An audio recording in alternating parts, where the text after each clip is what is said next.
How's it going, guys? No, it's been a while. It's actually been 5 days.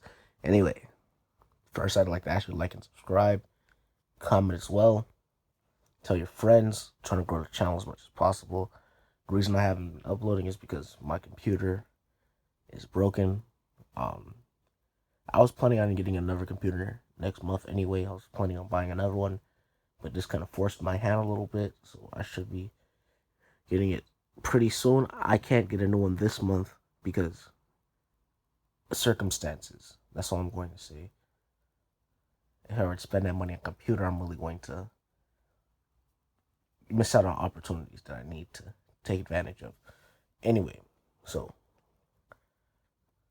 I might actually get one this month because I will be needing one this month to take advantage of said opportunities. But until that happens, I'm trying to save as much money as possible. Anyway, let's begin. This is what if Bardock was sent to Earth with Goku. We'll start this off with Bardock and Gine discussing this current state of Planet Vegeta, realizing that everything is pretty much going to shit, and that it's not a very safe place, and that they should get their child off world. They know Raditz is pretty much safe, seeing as he is on a mission pretty far away from Planet Vegeta. So if anything goes down pretty recently, he should be fine. So they realize that they'll have to get Kakarot away from here. This is just when they get word that Frieza's ship had just arrived in the atmosphere of the planet. They both run into a cold sweat, realizing what's happening. Gine tells Bardock to get inside the ship. Bardock earnestly protests, saying that she should be the one to get inside the ship. He's a Saiyan warrior. He'd rather die with the planet than to abandon it. She says that there's no time to get a second pod, and it only fit one person, and she'd rather it be him than her, seeing as he is a Saiyan warrior. He could raise their child to be powerful and hopefully prosper rather than dying alone on a desolate planet that they don't know anything about or being destroyed along with them on planet Vegeta. Bardock does everything he can to protest, but in the end he realizes she's right. He tries to protest one more time, telling her to get inside the ship and saying that he'll find another pod. She realizes that he's lying, so she declines, saying that she always loved him. And they battle off world with Bardock with tears in his eyes. They make their way through space with Bardock just contemplating how he basically left his wife to die, continuously thinking about it, feeling like he has nothing until he looks down and sees the sleeping Kakarot, understanding that this is all he has right now.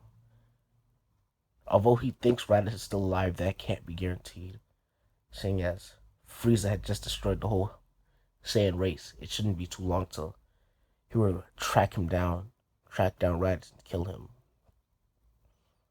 So Bardock says that he'll do whatever it takes to make Goku as powerful as possible. Give him the strength that he needs to live a life where he doesn't have to suffer, be oppressed by anyone. Kind of the way that Gine once wanted him to live. Upon arriving on Earth, Goku's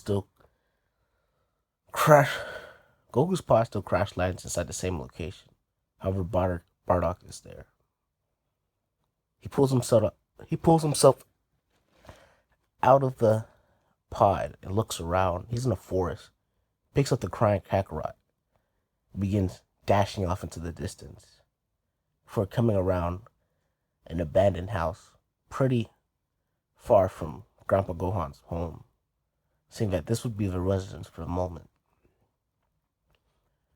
Upon this happening, he goes into the forest to find and get them something to eat.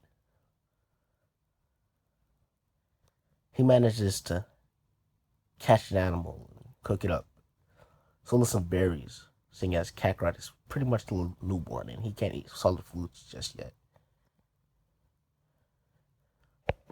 And Kakarot continues crying. Bardock doesn't know what the reason is, but we know that Kakarot is missing his mother. So Bardock just holds him and looks into his eyes, telling him not to cry, seeing as he is a Saiyan warrior. Warriors don't cry. However, this completely contradicts Bardock, seeing as he just spent damn near a week crying after the death of Guinea. He realizes the hypocrisy in his own words. However, he still stands firm with them. 4 years have passed as Goku and Bardock are sparring. Bardock, of course, is holding back against Goku, but Goku is steadily getting stronger. He still has this Saiyan mentality.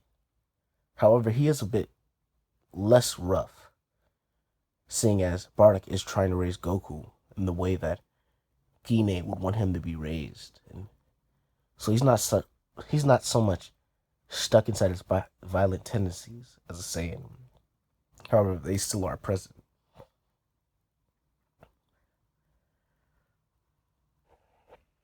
Kakarot comes at Bardock with a kick. Bardock tells him to aim a bit lower, use his size to his advantage.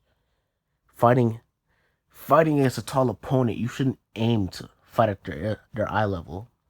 Aim for the knees and the ankles and the joints to try and disable them before you can land a quick killing blow. Kakarot nods, and he picks up pretty quickly, able to chop the back of Bardock's leg, causing him to fall to his knee. Bardock smiles and says, "That's enough training for now. Let's get back and get something to eat." Goku eagerly agrees. The two of them come across a boar inside the mountain, and they rush toward him to try and capture it. This is when an old man comes out and actually catches the boar before them, seeing as he was closer. This is when Kakarot pipes up and says, "Old man, that was our boar. That was our kill." Grandpa Gohan, as who we know this as, says that he didn't know. And seeing as he did get to the boar first, it seemed to be his kill. Goku tries to argue. Bardock puts his hand on his head, telling him, "Let's go." The old man gets the right to eat first, seeing as he was the one to kill it. This is when Grandpa Gohan tells him that he's eager to share with them. Bardock declined, saying that he doesn't need any hospitality. Grandpa Gohan says that he's not doing it for hospitality. There's not so many new friends on this mountain, so he'd like to get to know everyone living here, seeing as they had been here for a while.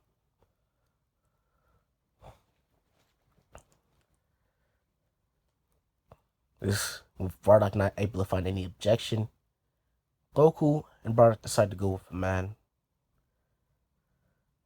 Grandpa Gohan actually cooks up the boar and everything for them. And the three of them have a nice meal, sharing stories. Grandpa Gohan even telling him that he's a martial artist, with Goku and Bardock not really having a concept of martial arts. They just nod along, not really realizing what he means. This is when he gets up for a demonstration